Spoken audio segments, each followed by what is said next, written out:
also from Sabine. Yeah. Okay. Oh, okay.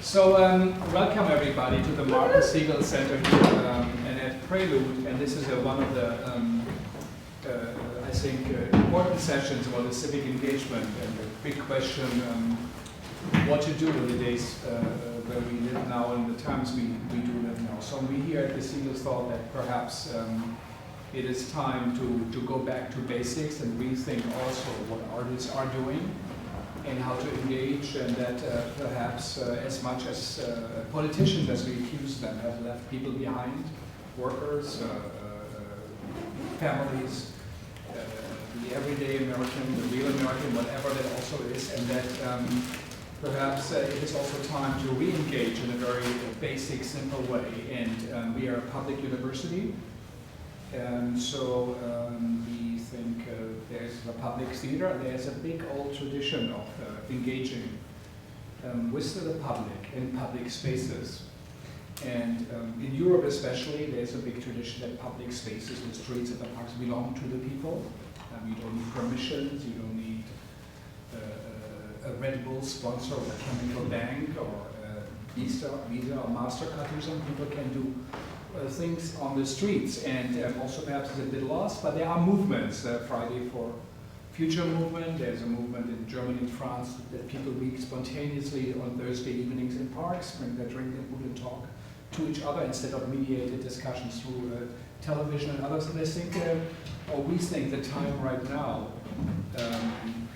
where we think there are dangerous times, and sometimes we'll talk about Hannah Arendt and the significance of what free speech means and the freedom of gathering, and that perhaps we should also try to get out of the institutions where we are in, maybe get out of the way to see people just as audiences, as the way as politicians shouldn't just see people as voters, but to have a dialogue or to create a space for dialogue. And there are lots of public spaces, and they are not fully used, and I think there's a lot of creative potential. I think there's also a hunger, and there's also an urgency that we re-engage and wake up and understand that democracy is not just a consumer democracy. It's actually always a way to participate and to get people engaged, neighborhoods, and perhaps this project which we are thinking of could be working. We don't know. It's something we would like to find out, get your feedback, but we think it's a serious proposal. We really want to engage.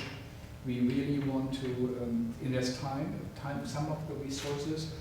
And so Sanaz, who has been the Prelude curator, also said that she liked the idea of the project. So she has been working a bit with us, did some research, and I would like to ask you to share your thoughts, and then maybe we come together in a small circle, and then we discuss or think what this could mean. We will see this as a founding moment of that movement and see if it will get traction or not, but I think we all have to do something in life and something in our specific moments and engage with something. So this is a contribution what we will try to do. We have to try many, many things. Some will work, some won't work. Nobody will fully know, but I think it's important to really engage. And this would be engagement of the Segal Center and us here. So please, yes. Hi. This is going to feel a lot more formal for a moment than it finally will be, because practice behind a podium, and so I'm going to keep it. But it's only a brief little thing that I want to. Oh, Ellie and Drew, excellent. Join us, please have a snack. Also, I want to note that anytime you feel the desire, come by, get a snack. So come through. Yes, great, awesome. So I know most of you, and those who I don't know, I look forward to getting to know by the end of this evening. So Hannah Arendt, I had no idea who she was until Frank brought her up, which is actually it's a point with most of the people that I researched for this this talk, which is a 3 to 5 minute talk. So, but this is all my research. I've got like I've got a lot of articles, and I'm going to leave it right here in case you at some point want to look at it. So Frank came to me with this idea, and There was just something about it that I feel like I was like on the same level with you in that moment, where it was, I don't know what we need to do, but I know we both wanted to move towards something.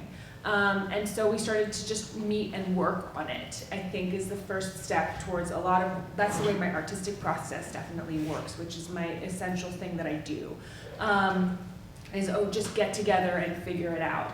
And so that's kind of what we are doing. So welcome to the inaugural public assembly for the Public Parks Project, which is a new initiative, a new public laboratory devoted to civic engagement through theater performance research on the aesthetic and the political. Our first idea is to organize speeches, public dialogues, storytelling, discourses, music in all 140 parks in New York City. Now that sounds pretty ambitious, but I really think that the idea is feasible. And if we look at some of the archives for the public parks, if you go, you can find these online. They really speak to what happens when you get a group of people in a public space, you have them congregate. Our lives are increasingly privatized, and in spite of, or possibly because of social media, actual physical spaces of ritual and practice, a shared practice and shared inquiry are disappearing. Yet there is this need, this desire, and I can feel it with myself. My friends, Drew came over a month ago, and we had a salon sort of thing where we sat down and we were like, we have to start talking to each other or nothing's going to change. But anyway, we need to remain, people are still desire to come together face to face and have conversations towards understanding common good, whatever that might mean. I mean it in the most general way at this point. Questions, where do we all stand? What do we care about? How are we connected? And we want to engage these public parks as spaces of discourse. And we also need to give structure to that discourse as we open them up for human congregation. Allen Ginsberg. He's not the only one, but he definitely has a photo in there. So I did, as I said, a lot of research for this. Someone I stumbled across, and a lot of these names are new to me, but definitely not new to other people, so forgive me. German philosopher and sociologist Jürgen Habermas, he did a lot of work on the public sphere, which is, again, you may already know this, but a social area where individuals come together freely to discuss and identify problems, and through discussion influence political action. His idea was that by having private individuals and government authorities, by finding a place between private individuals and government authorities where people could debate public matters, this could serve as a sort of counterweight to political authority. That being said, his conception of the public sphere is no longer adequate for the critiques of the limits of actual existing democracy in late capitalist societies, which is something that Nancy Fraser brings up. She's a critical theorist and a feminist. It's a very long, dense article that you can find there. And she counters that an adequate conception of the public sphere requires the elimination of social inequality, and that a multiplicity of spheres is preferable to a single public sphere. So that is what we are doing, this 140 parks, this idea of multiplicity is creating a regularly held multi-space engagement wherein different publics can sit together and engage in explorative conversations. The idea being that these networks that are many will intersect. And like a labyrinth, this is a multi-cural labyrinth, which is more like a maze and less like a labyrinth. It has many, many entrances, many pathways, multiple chains. It's open-ended, and you can enter it from many different ways. It's like a hypertext. You'll find that article in there too. So this made me think about how important it is for us to be thinking about local organizing over national leadership at this moment in time. I mean, so much can happen through decentralized power, as evidenced from Black Lives Matter, the Me Too movement, and Greta Thunberg, who, I mean, yes. So she is proof that one 16-year-old person can turn the tide of human consciousness on the unfolding climate crisis. Historically, another inspiration, which was new to me but shouldn't have been new to me, is Joseph Beuys, German artist and member of Fluxus, who, I thought he was pretty cool. He held open public debates on a very wide variety of subjects, including political, environmental, social, and long-term cultural trends. And he introduced this idea of the social sculpture to mean human activity as a work of art that strives to structure and shape society or the environment using language, thoughts, actions, objects. Yes, and he created the term to embody his understanding of the art's potential to transform human society. So, he also has an incredible yellow vest, and it has like a fur, there's a fur in the pocket. That'll come up later. We are now in the moment of working on the concept, and we want your advice as our theater community, as artists, collaborators, fellow citizens. We want to try to do something small that maybe gets bigger, and this is just the beginning. And another idea we have is to say maybe there are these cultural producers, and we train them in sessions to take on the work of helping us to implement multiple events in multiple parks. And maybe there's 100 of them. And maybe it's like chain casting, where we find 100 people that through, in terms of like race, age, gender identity, represent the makeup of New York City. So we're also thinking about inclusion and representation, because we can't talk about inclusion and we have to practice it. So that's also on our minds. And maybe we know we want to find some kind of structure, some kind of formal structure. Maybe these events happen on Fridays for Future, on weekends. We're not really sure what the best ideas are at this point. We just have some of them. And so basically at this point, the speech is done. We can go to, yes, this is, so also Krista Tippett has this podcast called, On Being, but she has a new one, Civil Conversations, a Civil Conversations project, and Jonathan Rowson, who's an applied philosopher, was on it, and he said this, and I wrote it down immediately, because I think that this is kind of, what he's saying is kind of what discourse can do in these public parks. So our questions, what ideas do you have that you'd like to contribute? What is important for us to be thinking about as we move forward? What excites you? How much you want to be involved? Let's start talking. So I think if we could just take our chairs. Emma, you should come down here too. Jackie, you too. Jump on down. I'm going to move this podium.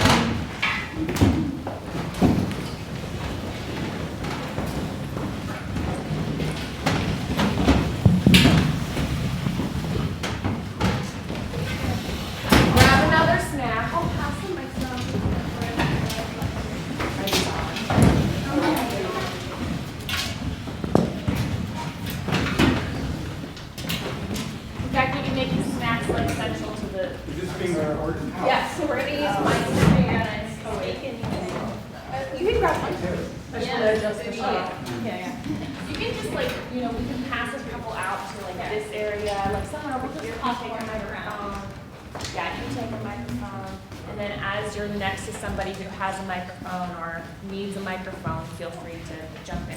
Here, you take it. You jump in.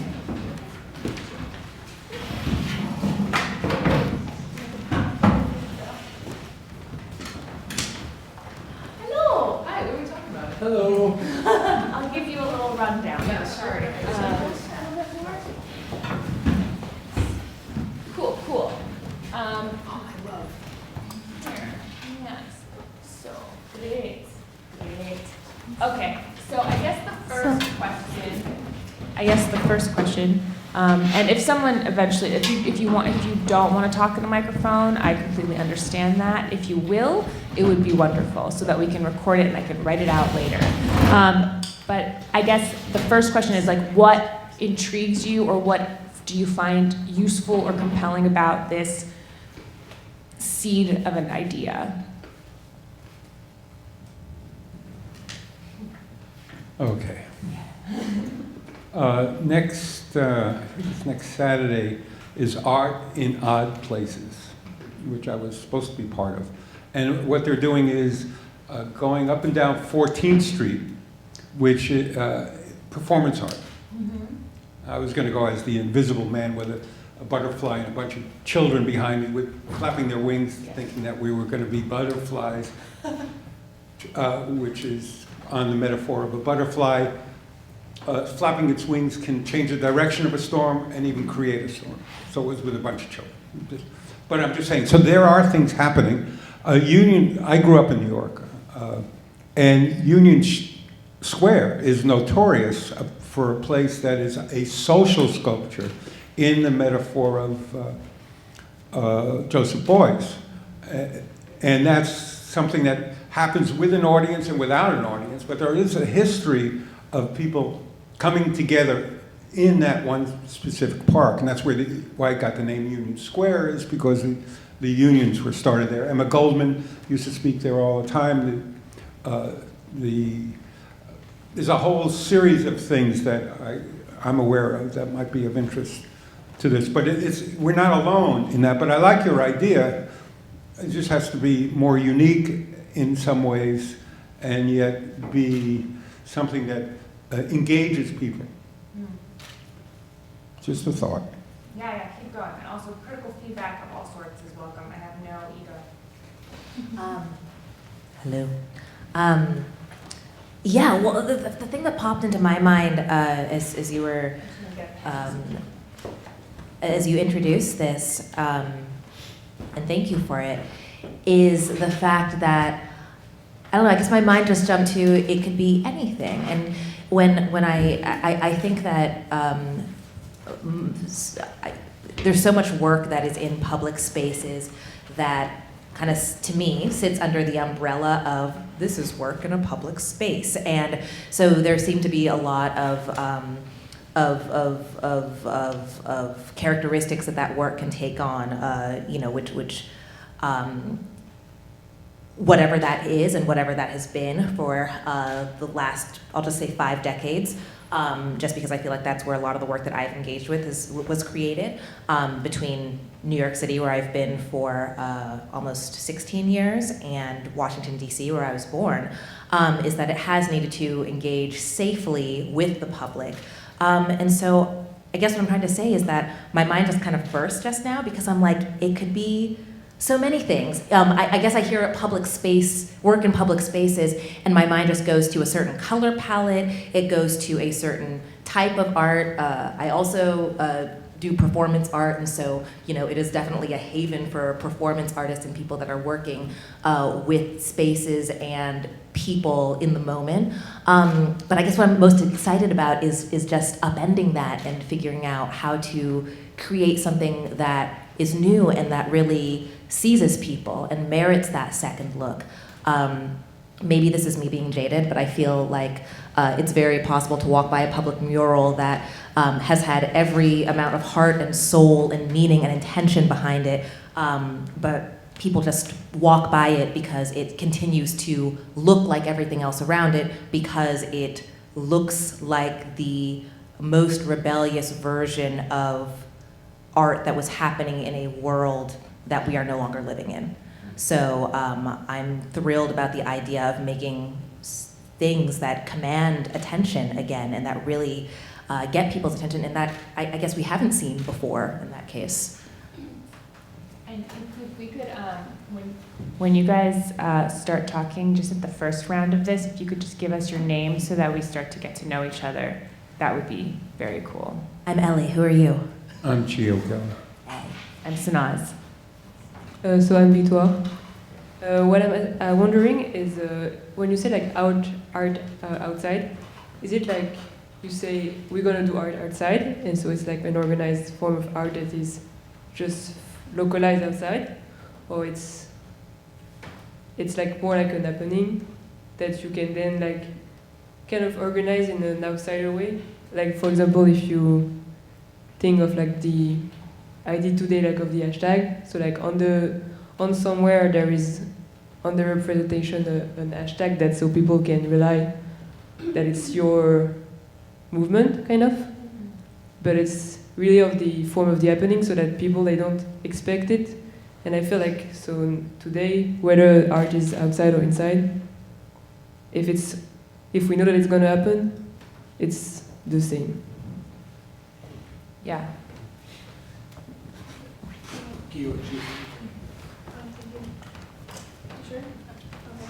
Hi, I'm Tori, and I'm really excited that this is happening right now because it's been like totally on my mind about, I'm a theater artist, but I've been wanting to get more into theater therapy and community theater or like public theater like this, so this is really cool. Recently I heard of a group that's in Spain, and I went to some of their workshops. It's called Learning by Helping, and basically what they do is they find a problem, or like someone will come to them, let's say with like, for example, they did something in Brazil where they had a group of kids who were from favelas and, you know, had obviously like troublesome lives, and what they did is they found other issues in the world for them to focus on.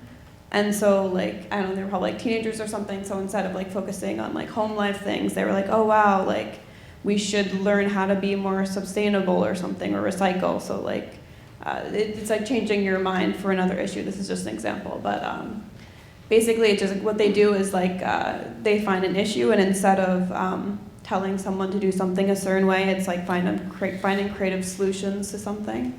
So while you were speaking, I was just thinking it'd be cool just publicly in a park to just like have a sign that says like teaching each other skills, like one person knows how to juggle, one person knows how to do like a certain type of knot, and just like, hi, what's your name? My name is this. You know, it's like this a very small way to communicate with someone where you're interchanging a skill that's maybe small, but also like so cool because that kind of is lost in a way in this world. I don't know. It's just an idea, but I'm really excited for this conversation. Yeah, one of I mean, this is again just an idea. I think there's a movement in France, but also in Germany, that people just meet on a Thursday evening from 5 to 8. There's no agenda. They just know in their neighborhood park. A friend of mine took me to that. And I said, I don't know. She said, no, that's really nice. So people, after a while, just go and meet, like in Italy or whatever. People just have conversations. It's a place where you can go. It's not a bar. People bring their thing. Oh, this is possible here because it's forbidden. But you're just a place in your neighborhood where you go and talk or meet your friends or meet other people on one level. Very, very simple, human communication.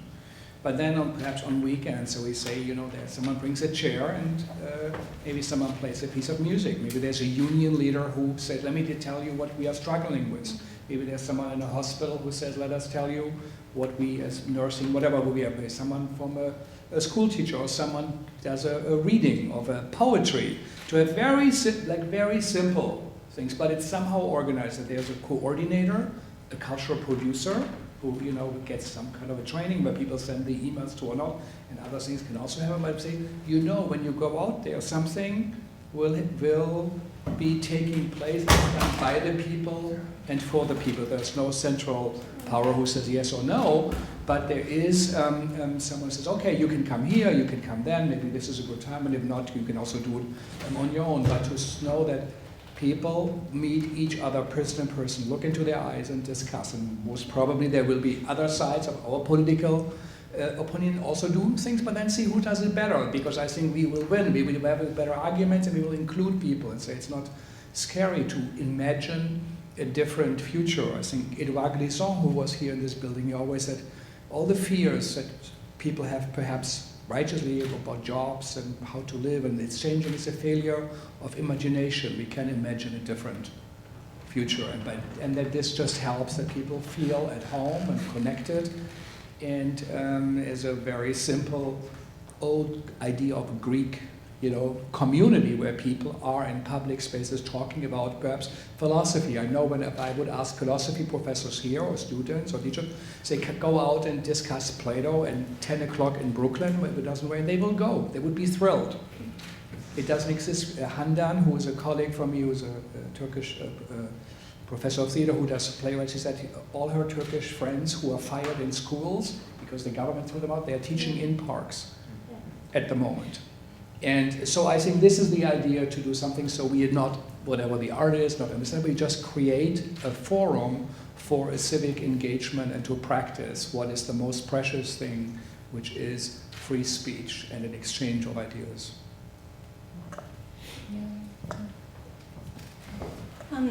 My name is E.L. I use she, her.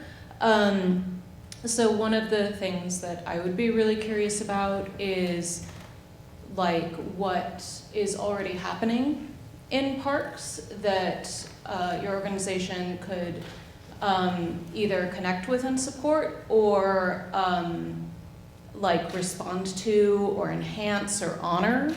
To me, that is potentially really exciting. And one of the things that I feel like I run into all the time as someone who's relatively new to New York is I don't know where to find anything. Everything is like so atomized a lot of the time, and there are a lot of groups doing a lot of things, and they all use different promotional platforms, and none of them seem to communicate with each other as like effectively as they could. And sometimes there are, and this is the case in any community, redundancies in multiple groups all trying to ask or answer the same questions at the same time in ways that could really complement each other beautifully. So I would be really interested in like finding ways to like do that, to build a big web out of the little webs that are already there. Hi. My name is Denise, and I'm relatively new to New York also. I'm very new to New York, actually. And I was, yeah, no, it's not working. Hello? Okay, now I can hear myself. Okay, and to echo what you said, I might be wrong because it hasn't even been a year that I've been in New York, but I found the culturally engaging, politically engaging events very closed. Like the entertainment is out there, you can find it easily. Even theater in the parks, like the public does that and people can go see it. But as a theater artist, if I wanted to be engaged and actually active in any of those events, there was no way for me to find it unless I was very persistent, unless I found people who knew. And I can't even imagine for someone who's not a theater artist and who's not that persistent how to find those events. And I think it's very interesting. It's a very great idea, if, especially for the performance arts or for any kind of arts that is engaging versus entertaining, to give the opportunity to artists and non-artists to just, find it out there and be engaged in it. So again, I think it's a very effective thing.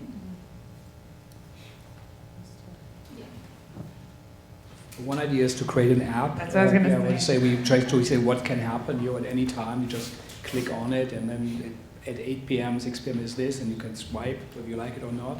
And then perhaps to have very simple websites. If we do this idea of cultural producers, we do 1 or 2 day seminar here, and we have the idea they get a yellow vest, and they, looking like a boy's felt vest with a number, and they are really responsible. They will people who say, okay, you can talk in the afternoon, you can do this, you can do here, and I will be there hopefully most of the time, Fridays, and start and invite with my friends. Ultimately, perhaps also encouraging people to do salons at your home, invite people to watch movies, read poems, read books or something. But the idea to kind of a little bit formalize it, say this is happening at that time, but as you said, there's a lot out there. We don't need to tell anybody what do. People know much better than I do. Although I think we could, I was thinking like maybe the app or the blog or the website could simultaneously have these formal spaces or these time spaces in which we are occupying and discussing, and also offers information about other things that are happening at the same in those spaces as well. So we're sort of unifying so that someone could go to us and get all the information about all the parks somehow. I mean, I know that sounds ambitious, but yeah. Were you gonna say something? Yeah, and encourage people also to vote, to be participate, go out there. And Side note, vote. All you have to do is find one person who votes who didn't vote before, then there would be no discussion. You vote and you find one person in all those talks, and then things would change. Yeah, I feel like it's really fun. I really like the fact that they are gathered by questions, because usually when you go to a show or a film or whatever, it's like you are in the moment of your life where you are thinking of something, and so you're kind of looking into the arts like the answer, and it also will encourage the artists to know to show more what they are doing, especially. So not so much by location, but more about what. Like content? Yeah, maybe. Yeah. You were gonna say something? And then Frank, you reminded me of Joseph Boy's "Without a Rose, We Can't Do It," where he sat at a table in Documenta, I think it was the first one, and he just had a rose at the table, and he would sit, and people would come and sit and talk to him. And the concept is, without a rose, the rose represented nature. Without nature, we can't do it. So maybe an idea that I've tried to do over the years was have a rose there and let people know that this is part of a symbolic sense. On that reference, years ago, maybe 15, 12 years ago, I had an experiment, a social sculpture, called a meeting of inquiring minds. And we had no subject that we were speaking about. People would come to different cafes around town or different places, and it would always be in a different place. And the interesting part was there was no subject, and the subject came out of the first conversations. Someone would take notes, and we would create a poem out of it, of the points that referenced. And then I would read it, or somebody would read it. But the interesting part was people who were sitting around in the cafe would come and join us because they thought it was interesting. Mm-hmm. And just that sense of people coming around talking drew other people who had no idea. So it's just kind of, it was called a meeting of inquiring minds. And Emma, let's go to you. I'm still working. It's totally out of hi, I'm Emma. This has all made me think about sort of the concentration of geography in conjunction with this project, because I feel like so many of the new references, Fridays for the Future, Greta Thunberg, even the movements of the past couple years have been sort of anti-geographical, meaning using the internet and using these sort of centralizing platforms to connect people, and often that connection is so dispersed that bringing people together, you have to be following the right people, you have to be in the right conversations as if you were in a physical room, like you're in the right room. There are sort of barriers to entry through self-selection, but something like a public park is, or hopes to be, like you can't not notice it, you can't not pass through it on your way to work, and we isolate ourselves in those spaces more and more, but I wonder what the marriage between the two is, and how, especially in New York, like I frequent my public parks in my neighborhood, but I'm not friends with my neighbors, and which is, I've only lived in the place I've lived for less than a year, but I'd like to be friends with my neighbors, and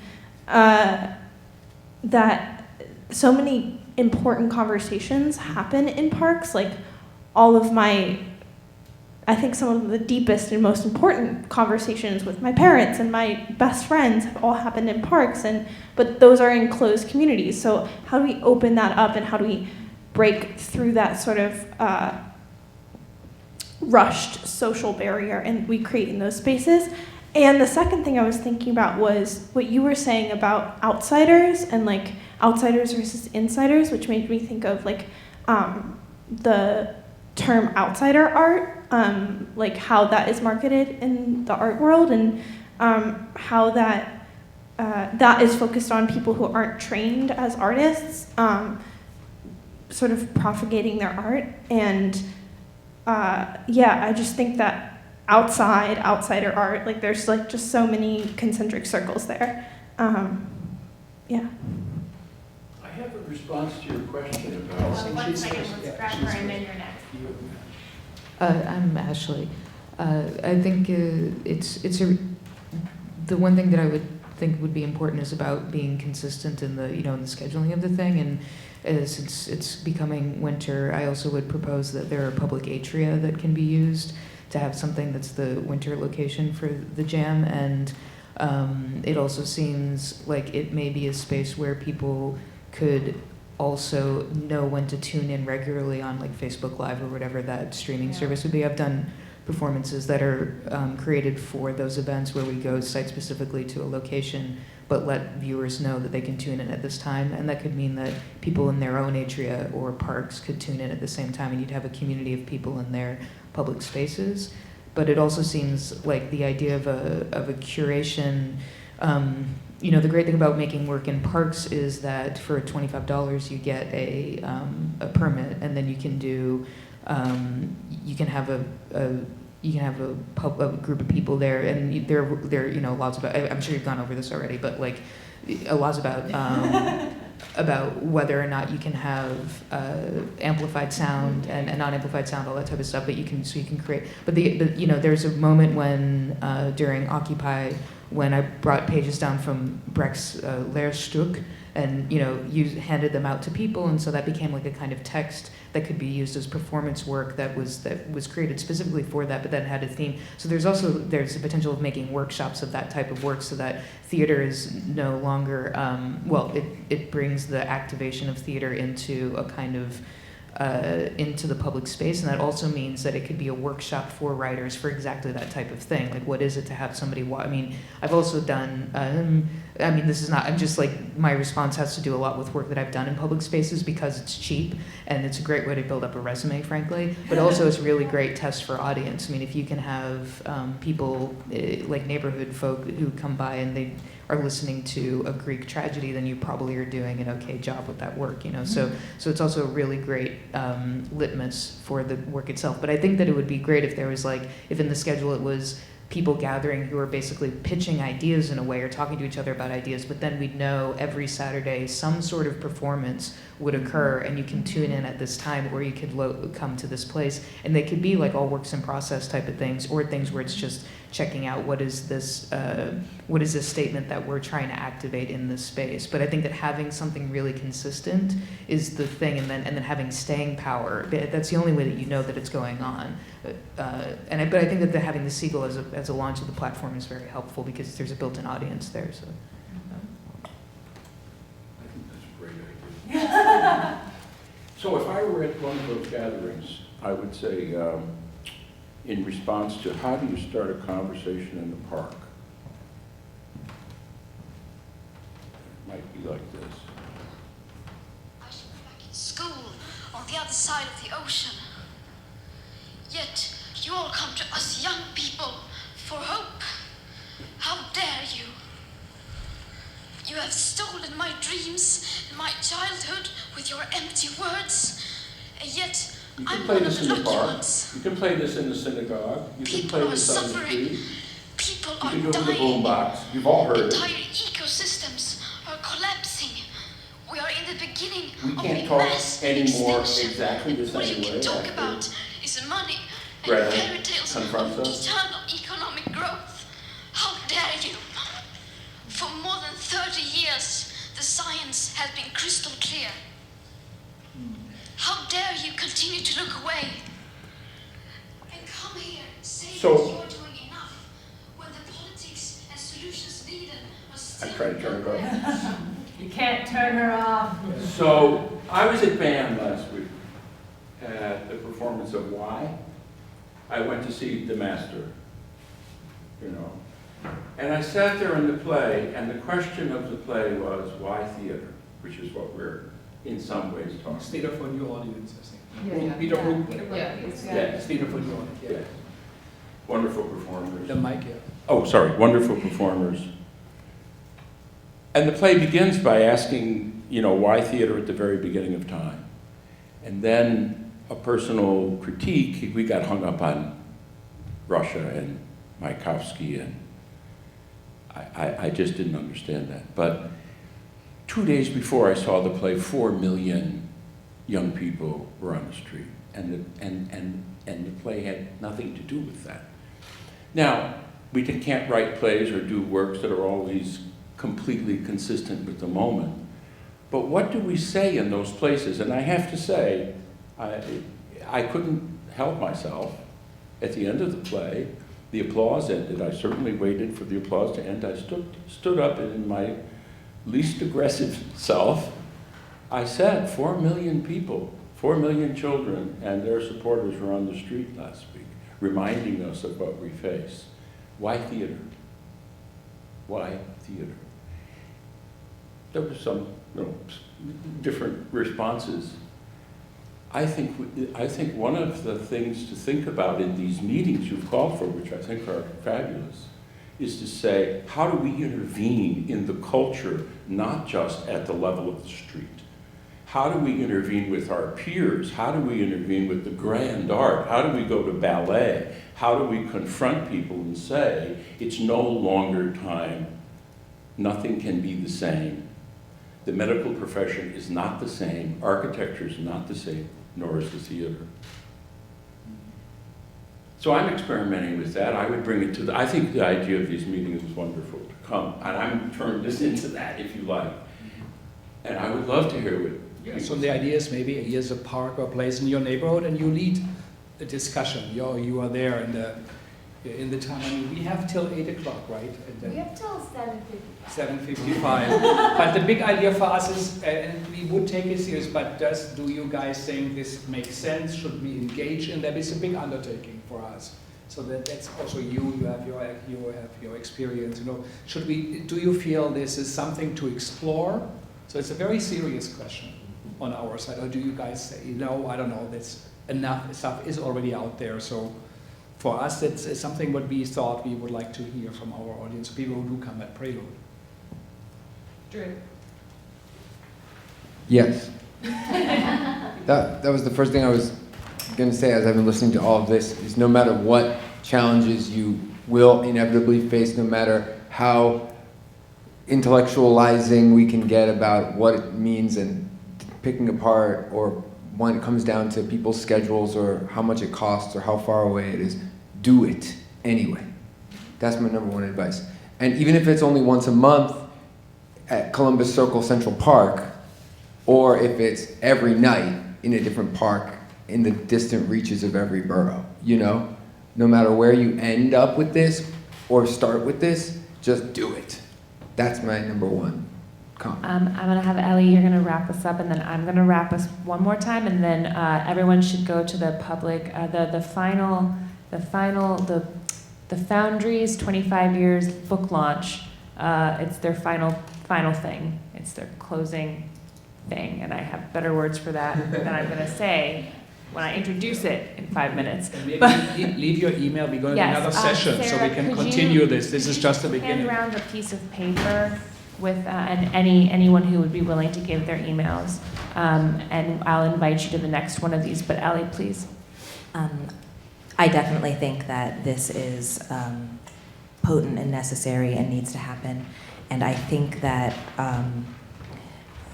something that I am feeling right now, which makes me question if I'm jaded, if I'm bitter, if what, maybe all of the above, is that we all come from very different worlds. And even if we come from the same world and we're working towards creating a unified world, at our core, we all come from very different worlds and very different places. And maybe this is a reason why so much, just to go back to what I was saying at the beginning, so much of the art in public spaces and those who have been permitted and promoted and archived, who are creating those pieces of work and the things that have sustained, those people are not necessarily from the same world as the worlds of everybody that you're trying to create. So I think that yes, definitely it should happen, but there also must be the question of why are our worlds different, and the acknowledgement of where individuals come from in order to build a world that can be unified, as opposed to just putting the platform out there. Because you can't speak to someone from a completely different world if you don't understand a bit about what their world has been, and what making work is in the context of their world. That's beautiful, thank you. And I just want to say, for us, we're learning, because what we're also trying to do is organize a decentralized experience and lead an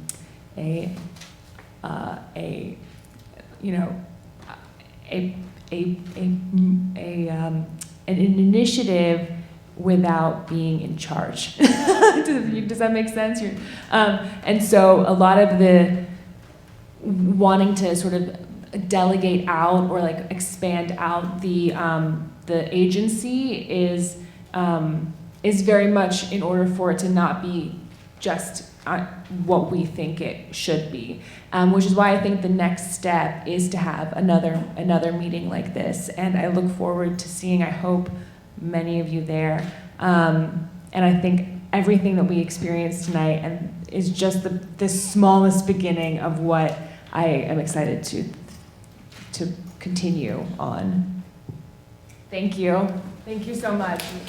Please join us at the Alabash Recital Hall for the this evening's final shindig. I'm on my way, David.